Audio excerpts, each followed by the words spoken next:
لا إله إلا الله محمد رسول Bismillahirrahmanirrahim. Assalamualaikum warahmatullahi wabarakatuh. Alhamdulillahilladzi alafa baina qulubina fa asbahna bi ni'mat ikhwana. Asyhadu an la ilaha illallah wahdahu la syarika lah. Iyyahu na'budu wa iyyahu nasta'in. Wa asyhadu anna nabiyyana Muhammadan 'abduhu wa rasuluh. Allahumma salli wa sallim ala nabiyyina Muhammadin wa ala alihi wa ashabihi alladhina amanu wa 'amilus salihati ila yaumil maw'ud. Faqala Allah ta'ala fi kitabihil karim, a'udzu billahi minasy syaithanir rajim. Syahrul Ramadan allazi unzila fihil Qur'an hudan linnasi wa bayyinatin minal huda wal furqan. Hadirin jamaah salat subuh dirahmati Allah. Alhamdulillah, kita bersyukur kepada Allah atas segala limpahan rahmat, nikmat dan karunia-Nya sehingga kita bisa beraktivitas sebagaimana biasa. Salawat teriring salam semoga tercurah pada qudwah kita, Rasul kita Nabi Muhammad sallallahu alaihi wasallam beserta keluarga, sahabat dan umatnya yang terus dan senantiasa menghidupkan sunnahnya hingga akhir zaman. Jamaah sekalian, Allah memberikan beberapa keistimewaan buat kita orang yang beriman. Dalam sehari ada 24 jam. Ada jam-jam yang Allah istimewakan buat kita. Itulah jam qiyamul lail, jam salat tahajud. Wa minal laili fatahajjad bihi nafilatan laka asa ayyab'atsaka rabbuka maqaman mahmuda. Dan di pertengahan malam bertahajudlah kamu sebagai ibadah tambahan. Semoga Tuhanmu mengangkatmu ke tempat yang terpuji. Ini jam-jam yang Allah istimewakan. Ayat ini juga turun perintah qiyamul lail ketika Nabi pertama kali mendapat wahyu. Di Gua Hiro Nabi gemetar, ketakutan luar biasa. Allah mengingatkan persiapan dalam menghadapi beratnya ujian dakwah adalah qumil laila illa qalila ya ayyuhal muzammil, wahai orang yang berselimut, qumil laila illa qalila nisfahu awin kus, separuhnya atau kurang lagi, auzin alaihi waratilil qur'ana tartila, dan bacalah Quran dengan tartil. Maka ini dipesankan Nabi untuk memperkuat ruhiyah dakwahnya, mentalitasnya terbangun, psikisnya menghadapi ujian yang akan berat. Allah minta Nabi menjaga akhir malamnya untuk salat tahajud. Itu jam-jam yang Allah istimewakan. Makanya di Madinah ada Raudhah, tempat yang istimewa karena disitulah Nabi terbiasa menjaga malam-malam istimewanya di Nabawi. Dalam seminggu ada 7 hari. Ada 1 hari yang Allah istimewakan. Hari itu menjadi saidul ayam, kata Nabi, sebagai penghulunya, panglimanya para hari. Bahkan menjadi surat sendiri, surat Al-Jumu'ah. Hari yang istimewa itu ada kewajiban yang istimewa, yaitu salat Jumat. Karena istimewa, kalau udah salat Jumat gak perlu lagi salat zuhur. Itu keistimewaannya. Kalau orang-orang Yahudi ada namanya hari Sabat, kita ada hari Jumat. Ya. Bahkan begitu pentingnya, kata Allah, sampai menyuruh kita meninggalkan seluruh aktivitas kalau hari Jumat sudah datang untuk memanggil kita beribadah. Ya ayyuhalladzina amanu idza nudiya lis-salati min yaumil jumu'ati fas'au ila dzikrillah wa zarul bai'ah. Wahai orang-orang yang beriman, apabila kamu telah dipanggil diseru untuk sholat Jumat, bersegeralah mengingat Allah, bersegeralah ke masjid maksudnya. Ya. Wazarul bai'ah, tinggalkan jual beli, karena aktivitas orang Madinah saudagar. Tinggalkan urusan dunia. Nah, kita menuju urusan akhirat kita di hari Jumat. Dalam satu riwayat Nabi kalau hari Jumat berpakaian khusus yang dipakai dari negeri Yaman, putih cemerlang. Uang belanjanya lebih. Aisyah pernah bertanya, ya Rasulullah, mengapa kalau hari Jumat pakaianmu bersih, putih, pakai baju khusus Nabi kalau hari Jumat, dan kasih uang belanjanya lebih? Kata Nabi, ya Aisyah, Jumat itu hari raya kita.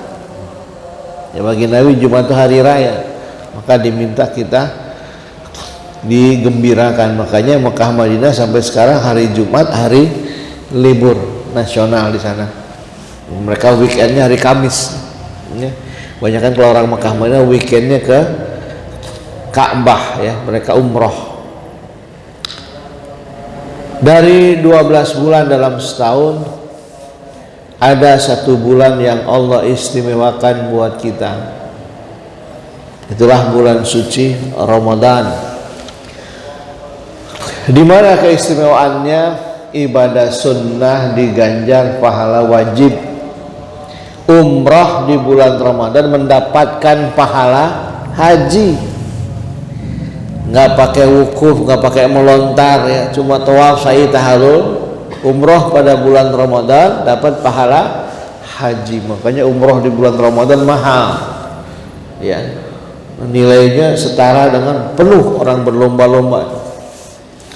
Kemarin bulan lalu saya tanggal 2 berangkat, pakai saya izin Kang Ngisi, itu udah kayak haji, Pak. Jadi umroh kemarin tuh kayak haji. Saya tawaf tuh udah penuh, begitu sa'i dilempar ke lantai 3 karena sa'i lantai utama itu udah penuh, nggak nampung lagi. Ini luar biasa, ya. Nah, umrah di bulan Ramadan ganjarannya setara pahala haji. Bagaimana ibadah wajib? Ibadah wajib diganjar sampai 70 kali lipat. Ada sholat yang istimewa yang tidak ada di bulan dan hari lain, sholat tarawih. Kalau witir bisa tiap malam kita kerjakan, ya. Tapi kalau tarawih hanya pada bulan suci Ramadan. Turun kitab yang istimewa, Syahrul Ramadan allazi unzila fil Quran. Bulan Ramadan diturunkannya kitab suci Al-Quran. Ada ganjaran yang istimewa yang tidak ada di bulan-bulan lain. Lailatul Qadri khairum min alfi syahr.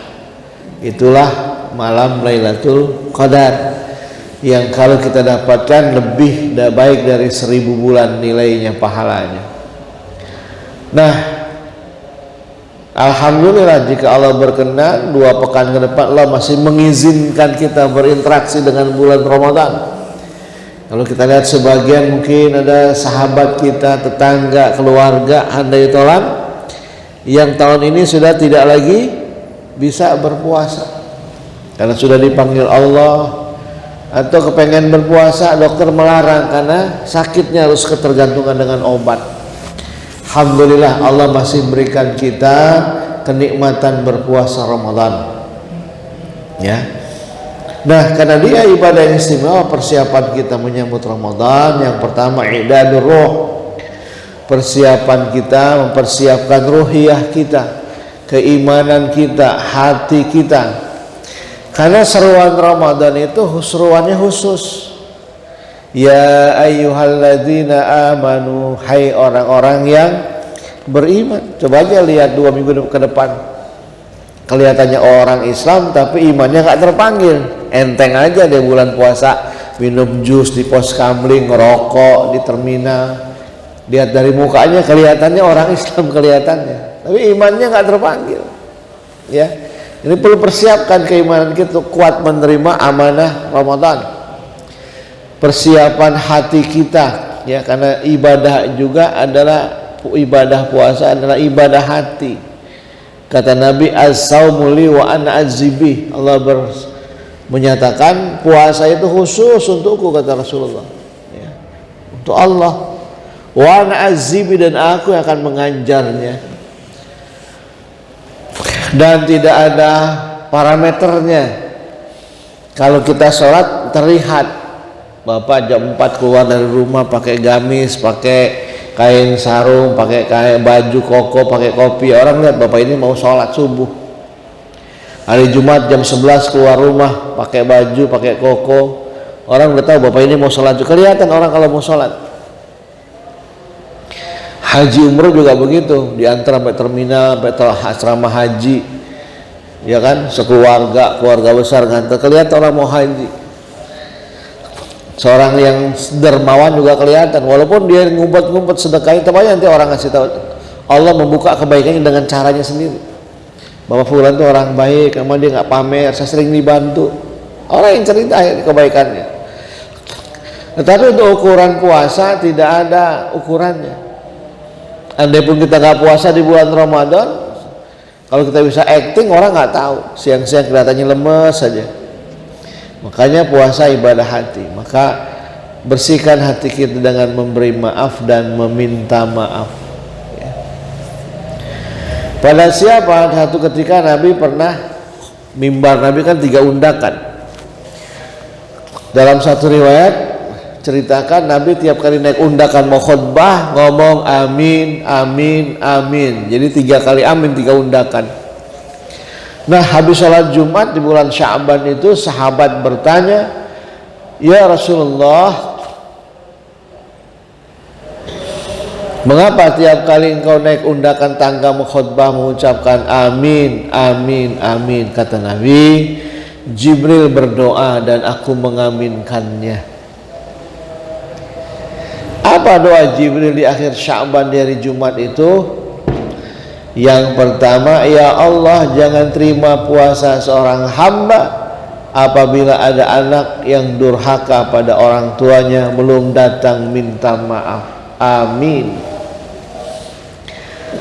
Maka sambangi orang tua kita kalau masih ada. Kalau tidak ada, kita mendoakannya, semoga Allah mengampuni dosanya. Kalau masih ada, upayakan. Jauh Pak, sekarang banyak sarana, ada video call, ya kan. Orang tua kita maklum jauh, ya kalau memang dekat sambangi, ya. Tanyakan keadaannya, berikan buah tangan untuk bulan Ramadan kepadanya, senangkan perasaannya. Menjelang bulan istimewa, istimewakan orang tua kita, ya. Kadang-kadang kita mau puasa hari biasa datang biasa, mau puasa datang biasa, lebaran datang biasa, nggak ada yang luar biasa buat orang tua kita, ya. Maka datang minta maaf kepada mereka. Ridallah fi ridal walidain wa sukhtullah fi sukhtil walidain. Ridhonya Allah terletak pada ridho orang tua kita, dan murkanya tetap pada murkanya kedua orang tua kita. Maka bersihkan hati kita dan meminta maaf pada orang tua kita.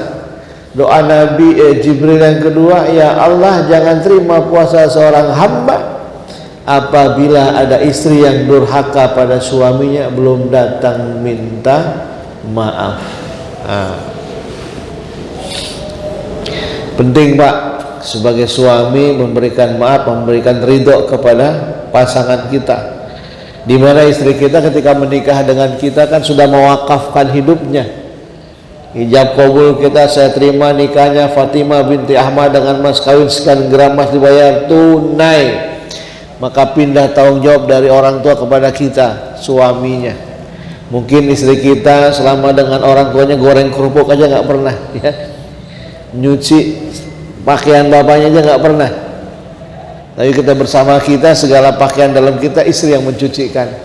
Istri itu mewakafkan hidupnya kepada suami 24 jam. Seberapa lama? Seumur hidupnya. Maka momen-momen yang pas ini kita saling memberi maaf dan meminta maaf pada pasangan kita. Tidak akan hina, ya. Kata Nabi, idza mata imratun wa zawju ridan wajabat lahumul jannah. Apabila seorang istri wafat dan suaminya ridho, maka dia akan masuk surga. Maka berikanlah ridho kita kepada istri kita, dan istri jangan sungkan meminta maaf kepada suaminya. Doa Jibril yang ketiga, ya Allah, jangan terima puasa seorang hamba apabila tetangga menyakiti hati tetangganya dan dia belum datang minta maaf. Amin. Jadi dengan tangga kita dalam berinteraksi terkadang ada kesalahpahaman, ya, terkadang ada miss, ya. Apalagi di grup-grup WhatsApp kita maksudnya A, orang menangkapnya B, bisa saja begitu, seringkali begitu, akhirnya tersinggung. Kita kirim status maksudnya mau curhat sendiri, orang menganggap wah nyindir saya nih, karena yang dia kirim kebetulan pas dengan masalah teman yang lain, bisa terjadi. Maka kita saling memaafkan, ya, mengikhlaskan agar kita menjadi orang-orang yang lapang dada, ya. Itu terjadi di masa sahabat, ya, Sa'ad bin Abi Waqqas. Di dalam buku kehidupan para sahabat, satu hari Nabi lagi kumpul nih di majelisnya begini, teras masjid. Tiba-tiba Nabi ngomong, akan melewati kita seorang ahli sorga, calon penghuni sorga. Yang lewat Sa'ad bin Abi Waqqas. Di hari yang kedua, di jam yang sama, waktu yang sama, Nabi ngomong lagi di tengah-tengah halakohnya, akan melewati kita calon penghuni sorga. Nggak lama lewat orang yang sama, Sa'ad bin Abi Waqqas. Di hari yang ketiga Nabi ngomong juga, akan melewati kita calon penghuni sorga. Lewat dia lagi, Sa'ad bin Abi Waqqas. Simpulan sahabat, berarti ini orang yang dijamin Nabi masuk sorga. Ada seorang anak muda namanya Abdullah bin Umair yang penasaran, minta izin, ya Sa'ad, boleh nggak saya nginep barang 3 hari, saya lagi bete di rumah sama orang tua saya. Boleh. Akhirnya Sa'ad bin Abi Waqqas, si Abdullah bin Umair nginep 3 hari itu Pak di rumahnya Sa'ad bin Abi Waqqas. Untuk apa? Mengintai apa sih kehebatannya Sa'ad, apa kelebihannya sehingga dia bisa dijamin Nabi masuk surga. Malam pertama dia tidur biasa, sebelum tidur wudu, baca doa, tidur yang menghadap kiblat. Bangunnya biasa jam 3 lalu sholat tahajud, habis itu dia ke masjid bareng-bareng sholat subuh berjamaah. Terus begitu sampai isya lagi tidur lagi, 3 hari sama biasa saja, nggak ada yang luar biasa. Sehingga Abdullah bin Umair penasaran setelah 3 hari, ya Sa'ad, sesungguhnya saya lagi nggak bete sama orang tua saya. Terus kenapa kamu nginep 3 hari 3 malam di rumah saya? Saya mau ingin tahu apa sih kelebihan ibadahmu sehingga engkau dijamin oleh Rasulullah salah satu yang bakal masuk surga. Apa ada kelebihan ibadah kamu yang kami tidak tahu? Saya lihat 3 hari ini biasa saja, tahajudmu biasa, sholat berjamaah biasa, baca Quranmu biasa. Kata Satya nggak ada yang luar biasa kecuali menjelang tidur. Emang kebiasaan tidurmu apa? Saya lihat kamu nggak ngapa-ngapain, baca doa tidur, iya. Tapi sebelum tidur saya bertanya kepada hati saya, apakah saya punya salah sama orang lain? Kalau ada saya punya salah, dari subuh saya ingat-ingat, saya belum bisa tidur sebelum datang minta maaf. Saya khawatir besok saya nggak bangun lagi dan saya masih punya ganjalan dengan saudara saya tidak ingin ini terjadi. Yang kedua, kata Sa'ad, saya pun bertanya, adakah saudara saya punya salah dengan saya? Mungkin kasar ngomongnya, sikapnya. Dari subuh saya pikirin, ada nggak? Kalau ada, sudah saya maafkan malam ini. Khawatir besok saya nggak bangun lagi, mungkin dia tidur nggak bangun lagi, dimatikan Allah. Saya tidak ingin saudara saya punya beban kepada saya. Nah, itulah kelebihannya Sa'ad bin Abi Waqqas, hatinya lapang, ya. Dia nggak sungkan minta maaf dan tidak berat memberikan maaf kepada saudaranya. Maka menjelang Ramadan, karena dia ibadah hati, maka luruskan hati kita, ya, dengan saling memberi maaf. Wal afina 'anil nas, memaafkan kesalahan manusia. Yang kedua, jamaskan i'dadul jasad, persiapan fisik dijaga. Dalam hadis Aisyah meriwayatkan, aku tidak melihat Rasulullah puasa sunnah sebanyak Sya'ban. Ini puasa Nabi yang paling banyak itu di bulan Sya'ban. Bahkan kata Aisyah, pernah Nabi puasa Sya'bannya hampir sebulan penuh, 28 hari. Jadi boleh kalau kita sanggup puasa Sya'ban, supaya fisik kita udah terlatih, udah treatment nih menjelang Ramadan. Bagi yang puasa Senin Kemis, teruskan tambah Ayyamul Bid, ya boleh, ya. Nah, kata Aisyah, bahkan Nabi di bulan Sya'ban puasanya full, hampir sebulan penuh, saking Nabi ingin melatih jasadnya, fisiknya, ya, untuk terbiasa pada bulan Ramadan. Karena kan puasa itu kebiasaan, pembiasaan, ya. Kita membiasakan tidak makan, jangan sampai kita kaget Ramadan, ya, nggak siap mental. Persiapan jasadiah, ya. Nah, fisik kita dijaga, jangan sampai tadi, ya, waktu bulan Ramadan pola hidup kita salah sehingga sakit pada bulan Ramadan.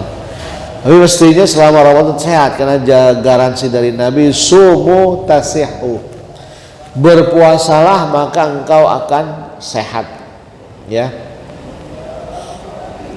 Makanya menurut Dr. Haris Kalda, seorang pakar internis dari Arab Saudi, kalau seorang muslim berpuasanya benar, cara makan dan sahurnya kayak Nabi, harusnya di bulan Syawal bobotnya turun, ya, 3 sampai 5 kilo. Bagaimana puasanya Nabi? Ya, Nabi itu kalau makan sahur ya makan seperti kita. Makan sahur, makan berat, ya, kemudian subuh, nanti tidurnya dia menjelang zuhur tuh jam 11 istirahat tidur. Zuhur bangun lagi beraktivitas. Nah, Nabi makan buka puasanya 3 butir korma. Kalau ada air putih, kalau ada susu atau madu. Kalau nggak ada air putih, 3 butir korma, lalu aktivitas. Maghrib, isya, tarawih. Jadi makannya Nabi di waktu sahur, bukanya sedikit. Ini kalau pola kita kayak Nabi, non kegiatan yang pada Ramadan, nah, maka harusnya dalam sebulan berat kita turun.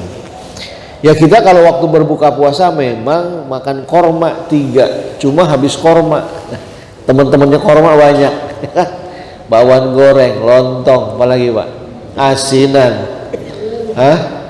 apalagi kolak, segala yang nggak ada tuh, kue dongkal ada Ramadan. Ya, makanya wajar berat kita nambah, ya kan. Waktu bukanya benar, kormanya 3. Nah, habis korma 3, apa aja masuk kan. Sehingga wajar. Udah gitu tambah lagi kalau lebaran, ya, kita apalagi orang Indonesia kan, opor ayam, gulai kambing, ada semua tuh. Makanya 3 hari lebaran berat nambah 4 kilo. Karena semuanya lemak kari. Nah, Rasul pola makannya sehingga menjadi sehat tubuhnya. Ya, persiapan jasadiah kita akan kurang istirahat, itu akan lebih menurun fisik kita. Itu harusnya bagus, kata Dr. Rizkalda. Ukuran puasa kita secara fisik benar kalau bulan Syawal bobot kita turun. Kayak ayam Pak, puasanya ayam tuh, ya kan. Bapak lihat ayam kalau bulan lagi ngeremin telurnya kan puasa selama 3 minggu. Itu puasanya ayam yang benar tuh, bagus. Dia hanya keluar kandang 2 hari sekali. Coba apa yang punya unggas ayam, burung, yang merpati, coba lagi ngerem itu, dia nggak keluar kandang. Keluar kandangnya 2 hari sekali, makan sedikit, minum sedikit, lalu ngerem. Itu puasa ayam, puasa yang ideal. Makanya ayam kalau habis mengerami telurnya, habis begitu dia beranak, itu bobotnya bisa turun 1/4-nya bobot berat ayam betina atau burung, coba aja, ya. Itu puasa yang ideal atau puasanya. Jangan kayak puasanya ular. Ular juga puasa kan, kalau udah ular anaconda yang di sungai Amazon biasa, kalau yang dewasa bisa 10 meter ya. Anaconda kalau udah lapar tuh bisa membelit kambing hutan atau rusa kan. Diremukkan, dibelit di sungai Amazon, ditelan bulat-bulat tuh binatang. Nah, setelah itu puasa dia selama 40 hari. tidur aja melingkar ke obat nyamuk, puasa. Tidur, nah setelah itu ganti kulit, ya kan? Kita yang puasanya tidur dulu, habis subuh tidur, habis zuhur tidur, tadarus tidur, itu namanya puasa ular. Saya khawatir sebulan kemudian ganti kulit. Ntar lihat nih, siapa yang belang-belang di antara kita. Berarti dia puasanya puasa ular, tidur. Jadi yang bagus puasanya ayam tuh, 2 hari sekali. Kalau ular tidur dulu. Kalau cuma numpang tidur namanya puasa ular. Ada lagi puasa beruang. Beruang hibernasi juga itu kan, beruang grizzly. Menjelang musim salju ikan salmon naik itu kan. Biasa dia makan ikan salmon sebanyak-banyaknya itu. Bikin lemak dari 20 bisa jadi 30 40 kilo, 2 kilo beratnya itu beruang. Beruang grizzly. Nanti begitu dia udah kenyang, beratnya nambah, menjelang musim salju, insting dia itu. Dia cari gua-gua, lubang-lubang, dia diam, tirakat kalau bahasa kita, tirakat. Tirakat tuh beruang. 2 bulan puasanya beruang, kuat. Selama musim salju diem aja, dia melemahkan detak jantungnya, paru-parunya, makan dari lemaknya. Itu namanya puasa beruang. Tapi begitu waktunya berbuka, nah ini musim semi itu beruang keluar. Begitu keluar, lapar dia buka puasa 2 bulan. Apa aja dimakan.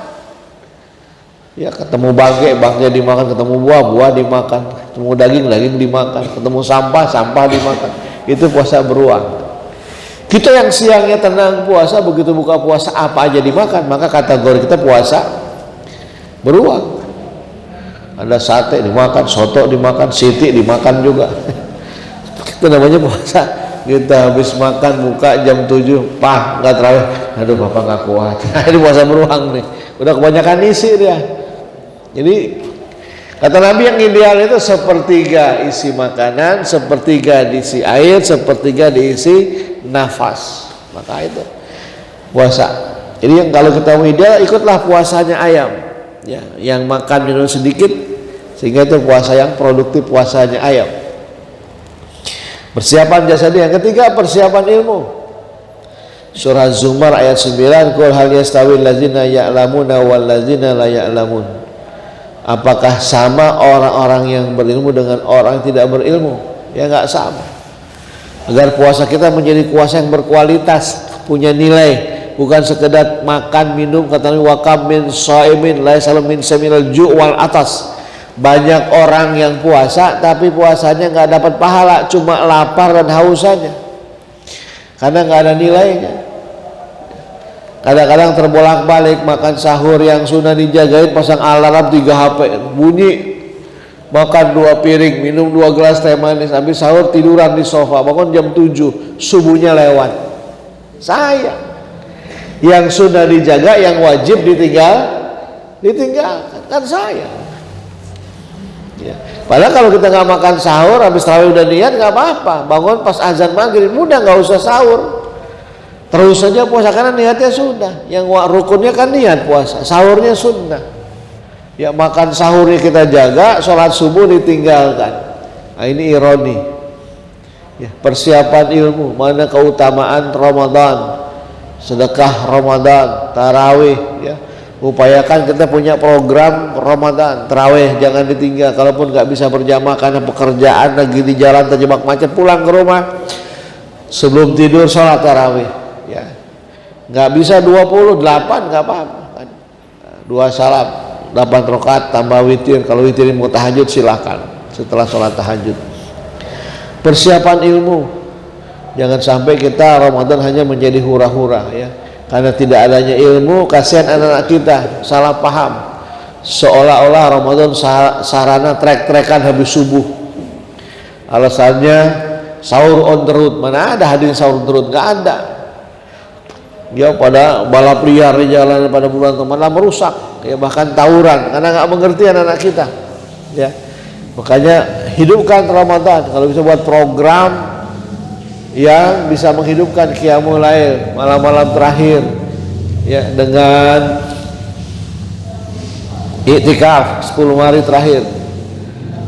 Kalau memungkinkan ya, kalau kita, saya Pak Mustaqim Karena saya sekarang jadi ketua yayasan di kompleks saya, Pak Musakim ketua masjidnya, kita buat program itu.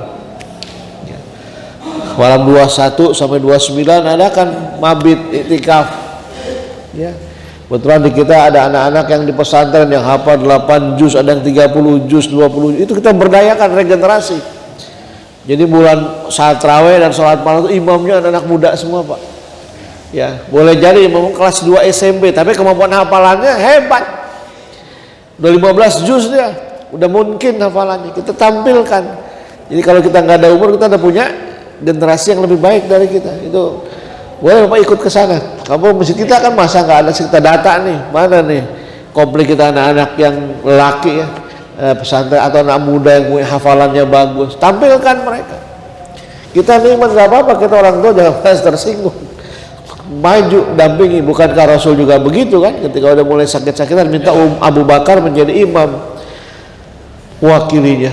Ramadan buat kalau mau regenerasi agar anak cinta masjid ya, anak jauh dari masjid karena kita monoton. Buat mereka punya apa program Ramadan ya, kalau perlu nanti suruh mereka yang bagi yang belum bisa baca Quran bagaimana memberantas huruf Quran, program selama Ramadan. Yang sudah bisa baca bagaimana memperbaiki tahsinnya, menambah hafalannya. Yang sudah hafalan bagus silakan tampilkan jadi imam. Jadi kita nggak kehilangan generasi. Jangan sampai nanti waktunya kita ngeri sholat, begitu sholat maghrib yang ada dorong-dorongan kan, bapak saja karena semua nggak pede jadi imam. Nah sarana Ramadan, sarana itu regenerasi ya. Kalau kami di atas begitu, kalau Ramadan tarawih dan malam 10 hari terakhir itu yang tampil anak-anak muda semua ya, sanawiyah, aliyah, mereka yang sudah bagus bacaan kita suruh menjadi imam ya.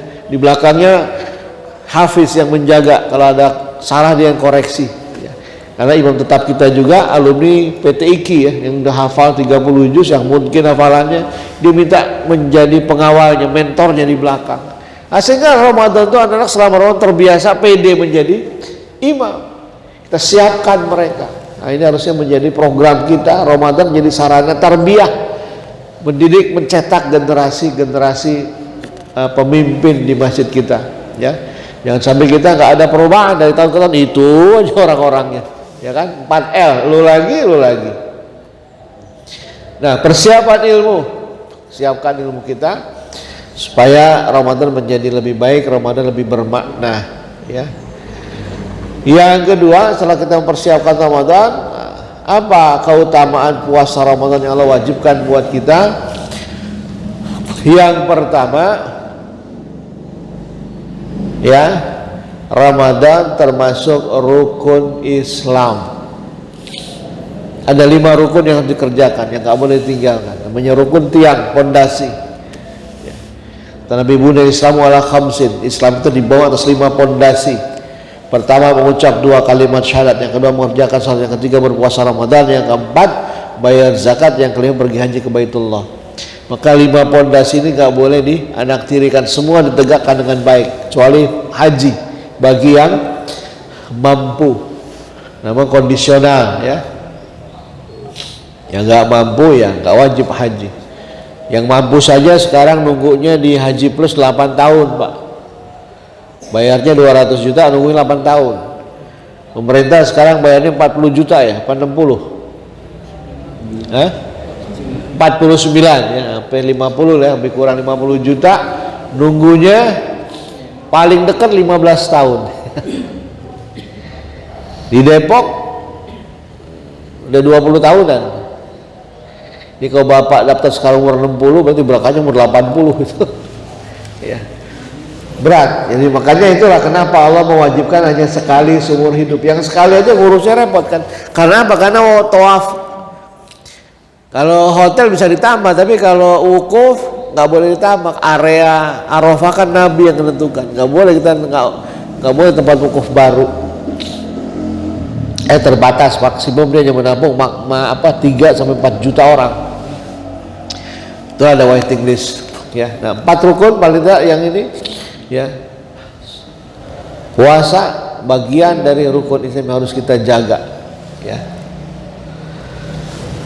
Yang kedua, puasa sarana menghapus dosa ya, man shoma ramadhana iman wahtisaban ghufira lahu ma taqaddama min dzanbi. Barang siapa berpuasa Ramadan dasarnya iman dan mengharap pahala dari Allah, maka dosa yang terlalu diampuni. Makanya selama Ramadan kita banyak diminta membaca zikir-zikir tentang pengampunan.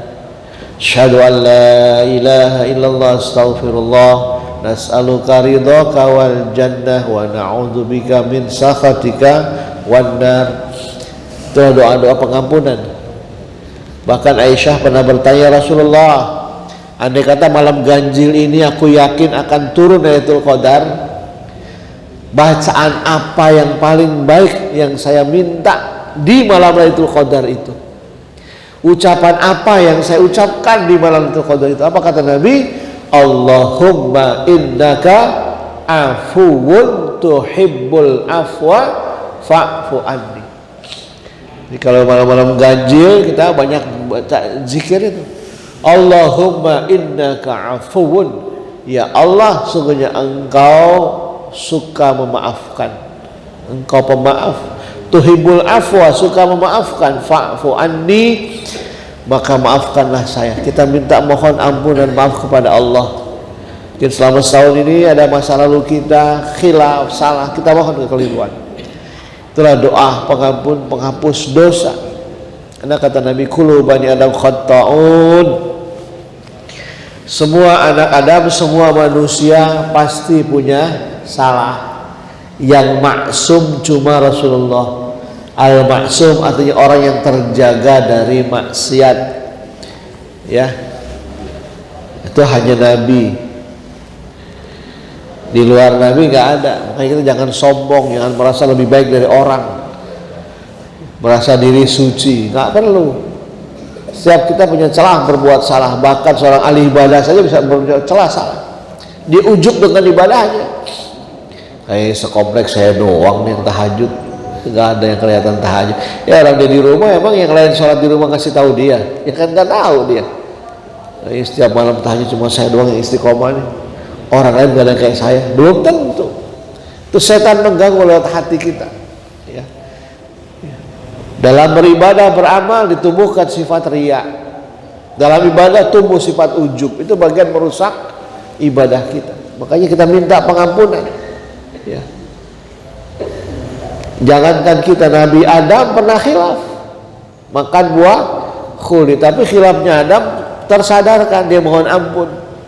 Dalam surah Al-Araf ayat 26, Rabbana zalamna anfusana wa illam taghfir lana wa tarhamna lanakunanna minal khasirin. Itu pengampunannya Nabi Adam. Nabi Nuh pernah salah, Nabi Yunus pernah ninggalin umatnya. Suruh dakwah dia muntung, lari, naik kapal, dibuang oleh nakoda, dimakan ikan besar. Dalam perut ikan besar 3 hari 3 malam, Yunus menyadari kekeliruannya lalu berdoa kepada Tuhannya, La ilaha illa anta subhanaka inni kuntu minal zalimin. Tidak ada ilah kecuali Engkau, ya Allah, Maha Suci Engkau, sungguh aku dulunya pernah berbuat zalim. Nabi Yunus pernah salah, tapi menyadari kekeliruannya. Ya. Kayak dulu seorang ulama Abu Nu'as, dia pernah menghitung-hitung dosanya, Pak. Dia udah usia 60 tahun. Dia ulama, terjaga kesalehannya, masih mengkoreksi diri. Andai kata saya umur 60 dimatikan Allah, dipotong masa pubertas dari 15 tahun, berarti 45 yang dihisap, misalkan begitu. 45 tahun dipotong masa pubertas, 15, 60, 45 tahun dihisap. Andai kata selama 45 tahun hidup saya bikin dosa kecil, karena dia ulama terjaga dari dosa besar. Saya hilaf bikin dosa kecil, sehari 10. Oh, dosa kecil yang hilaf itu saya nggak sadar, saya kerjakan terus-terusan tiap hari 10 kali sebulan, udah 300 dosa. Kali setahun 3.650 dosa. Kali 45 tahun usia yang dihisap Allah, sudah ratusan ribu dosa kecil saya. Itu ungkapannya Abu Nu'as, seorang ulama. Bagaimana kalau ini belum dihisab Allah? Apakah pantas saya minta surganya Allah? Makanya dia mengungkap syair yang menjadi bacaan kita dulu kalau di pesantren menjelang subuh. Ya, iktiraf. Ilahi las tulil firdausi ahlan wala aqwa ala naril jahibin fahabli taubatan waghfir dhunubi fa innaka ghafiru dzanbil azibi. Itu ungkapan curahan hati seorang ulama yang khawatir dia khilaf bikin dosa kecil. Ilahi lastu lil firdausi ahla. Tuhan, saya rasanya gak pantas masuk surga firdaus. Kalau bikin dosa kecil sehari 10 kali, sebulan kali, setahun kali, 45 tahun umur saya, malu ngarepin surga. Gimana dong kalau nggak mau ke surga dibuang ke neraka? Wal aku ala naril jahim. Saya juga nggak kuat kalau harus masuk neraka jahanam. Pedihnya panas neraka dahsyat. Kena api dunia aja, puntung rokok aja panasnya seminggu nggak hilang. Bagaimana dong ke surga nggak pantas, ke neraka nggak kuat? Fahabli taubatan, maka terimalah taubatku. Waghfir dzunubi, ampuni segala dosa-dosaku. Fa innaka ghafirun, sungguhnya engkau maha pengampun atas dosa-dosaku yang sangat banyak. Kalau dosa terampuni, yang tadinya pantas ke neraka jadi nggak pantas, yang tadinya nggak pantas masuk surga menjadi pantas, ya. Nah ini, maka Ramadan sarana menghapus dosa kita. Kita perbanyak zikir-zikir tentang pengampunan. Nah kalau dosa sudah dihapuskan, yang ketiga Ramadan merupakan sarana kita untuk bisa masuk surga. Ya.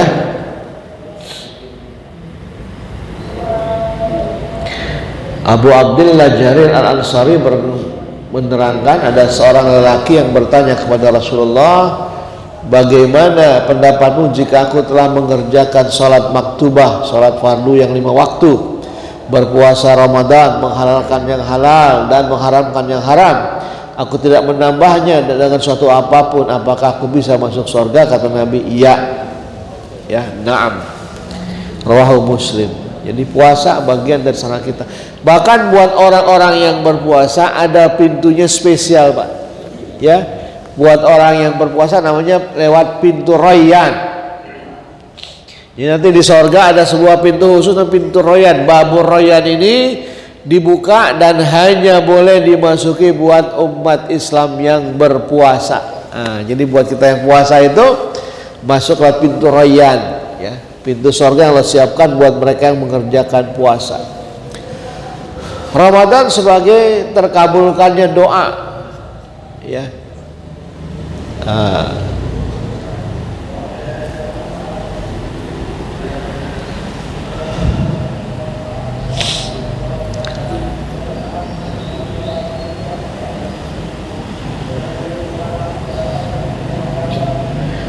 Jadi bulan Ramadan bulan dikabulkannya doa. Makanya waktu-waktunya kapan? Yang pertama sahur, itu waktu yang mustajab tuh. Wabil asharihum yastaghfirun, di waktu sahur mereka beristighfar. Makanya habis makan sahur jangan tidur, Pak, gelar sejadah, kalau perlu cepat-cepat ke masjid ke depan minta. Di waktu sahur tuh, yang menjelang imsak doa, yang punya hajat, usaha belum lancar, anak belum ada jodohnya, minta tuh, momen-momen yang bagus. Yang kedua menjelang berbuka, itu waktu yang mustajab, ya. Jadi berbuka kita jangan nonton TV, malah ketawa ketiwi kita kan, hiburan itu merusak tuh, ya. Itu waktu mustajab. Bapak lihat deh, coba siaran langsung Mekah Madinah, kalau punya TV kabel siaran langsung, lihat suasana menjelang buka, ibu bapak lihat tuh. orang-orang kalau buka itu kayak anak kecil kehilangan ASI ibunya, nangis merintih. Dia nangis minta sampai tergetar kadang-kadang mereka yang ngerti karena itulah momen dia sedang memohon. Ya, menjelang berbuka di waktu sahur itu waktu-waktu yang ijabah. Ya. Begitu maghrib disitulah niatkan apa yang kita hajatkan. Itu waktu yang mustajab. Ya. Nah, ini sedang terkabulnya doa pada bulan Ramadan. Dan yang terakhir Allah melipatkan ganda pahala tanpa batas, ya. Jelas tadi ibadah sunnah diganjar pahala wajib, ibadah wajib diganjar sampai 70 kali lipat. Makanya mari kita punya target-target ibadah, ya. Tahajud jangan ditinggal, duha walaupun 2 rakaat, Quran kalau bisa kita hatam minimal sekali hatam, Pak. Kalau Ramadan aja nggak hatam, apalagi di luar Ramadan, ya. Sedekah, apalagi sedekah itu yang seperti Ustaz Ali Jabir almarhum, sedekah subuh. Nah, bawa duit tuh pas subuh sedekah di kotak atau kasih anak yatim. Karena sedang disaksikan para mereka pahalanya besar. Hidupkan tuh sedekah subuh, ya. Boleh. Kemarin saya kebetulan ada acara ke Selawi, mampir di Masjid Alun-Alun Tegal. Bagus tuh ada di situ. Masjidnya bagus, bersih. Ya, karena saya ada acaranya jam 10 pagi. Tepat kalau mau mandi, kalau mau di alun-alun itu juga ada. Oh ya jangan dah kamu lagi karena dia lagi hajatan, ya, jamaah. Ada di alun-alun bersih itu masih bersih, Pak. Buat transit para musafir. Boleh nginep di bagian bawahnya, masjidnya bersih, rapi. Ya. Sehingga kita dapat tempat begitu juga orang jamaah merasa puas kan. Tuh kadang-kadang kita juga mikir 5.000 kasih malu itu merasa, ya kan, kita ke toilet aja 2.000, WC-nya bersih banyak itu. Ini mau banyak orang musafir transit ke situ pada mandi bersih. Nah, sampai jam 7 pagi di alun-alun itu kota Tegal. Wah, langsung mandi bersih, sholat 2 baru menuju acara. Nah, acaranya jam 9 pagi di situ. Sehingga orang merasa nyaman, masjid itu menjadi tempat, ya. Nah, ini pahala berlipat ganda di bulan Ramadan. Siapkan kamu menjadi sarana kita bersedekah, ya. Perlu ada apa ya, disiapkan, bahkan di situ ada kotak bagi yang mau sedekah sarapan pagi silakan, yang belum sarapan silakan ambil seperlunya. Nah, itu di Turki, Pak, punya kebiasaan begitu, ya. Turki saya dapat dari WA grup, ya, kayak begitu di mana toko-toko roti di sana menyiapkan kotak sedekah, ya, satu kotak. Begitu si toko roti ini dibuka, si yang punya toko udah nyantar 5 roti itu di kotak itu. Jadi orang-orang miskin di sana, pengemis nggak dihinakan, dia udah tahu haknya. Kuli-kuli sindang gitu kan, dia belum makan, nggak punya duit, saya ke toko roti aja, itu ada hak saya. Pak, minta roti, ya diambil di kotak sedekah tuh kada. Dan dia juga nggak serakah, nggak ambil 5, 1 aja buat dia makan. Nanti dia pulang kerja dapat upah sore, oh, gara-gara tadi saya makan saya bisa kerja, dia beli lagi tuh. Pak, beli roti 2, yang satu saya ambil, satu kita taruh di kotak, karena gara-gara tadi pagi saya bisa makan. Yang belanja juga begitu. Saya harga roti berapa nih? 5.000, saya beli 3, Pak, uangnya 20. Kebalinya udah 1 roti lagi taruh di kotak sedekah. Itu sedekah saya buat musafir, fakir miskin. Sehingga orang merasa aman. Jadi orang miskin itu nggak merasa dihinakan, ambil aja haknya sebetulnya. Nah, kalau belum masjid kita Ramadan coba ada kotak gitu, ya, makanan. Itu di Masjid Alun-Alun Tegal begitu. Ini ada kotak, ada yang mau bersedekah, ada yang mau ngambil haknya. Dia musafir lapar mau ke warteg nggak punya duit, ya udah makan itu. Ada nasi kotak, ada roti, ada siapkan teh panas tinggal ambil tuang. Ini orang nggak merasa harus minta-minta. Sehingga orang merasakan manfaat masjid. Jangan duit masjid kosnya ratusan juta, tapi WC-nya mampet nggak dibetulin. Lah buat apa sedekah orang? Jadi kita pokoknya jangan bangga kalau saldonya ada ratusan juta, tapi WC mampet nggak dibetulin. Itu sedekah orang buat apa? Kalau perlu WC-nya 0, saldonya 0, tapi mesinnya bersih, ya kan? marbotnya terjaga sehat. Itu lebih bagus. Jangan kita bangga dengan saldo yang banyak tapi mesinnya kotor, sehingga orang nggak nyaman berjamaah. Duduk mau kencing, waduh jemur pulang dulu, jadi nggak balik lagi. Mendingan kita saldonya zero tapi mesinnya bagus, rapi, orang nyaman itikaf berlama-lama di tempat kita. Ramadan menjadi sarana ladang amal buat kita semua. Nah, inilah jamaah sekalian, dan ada manfaatnya, dan kita menyambut Ramadan dengan segala kebaikan, dan semoga ini bukan Ramadan yang terakhir buat kita. Kurang saya mohon maaf. Assalamualaikum warahmatullahi wabarakatuh.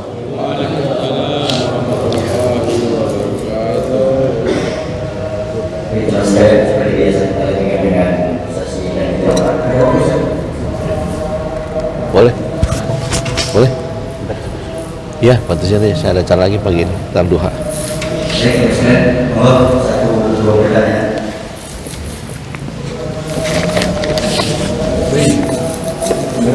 Udah jelas kan? Mari kita baca umul kitab surat Al-Fatihah. Semoga orang-orang yang telah beramal untuk masjid kita, mengikhlaskan hartanya, Allah balasannya melipat ganda. Allah jadikan kita keluarga sakinah, mawaddah, rahmah. Allah jadikan anak cucu kita anak yang saleh dan salehah. Diridhoilah wali maqasidina. Al-Fatihah.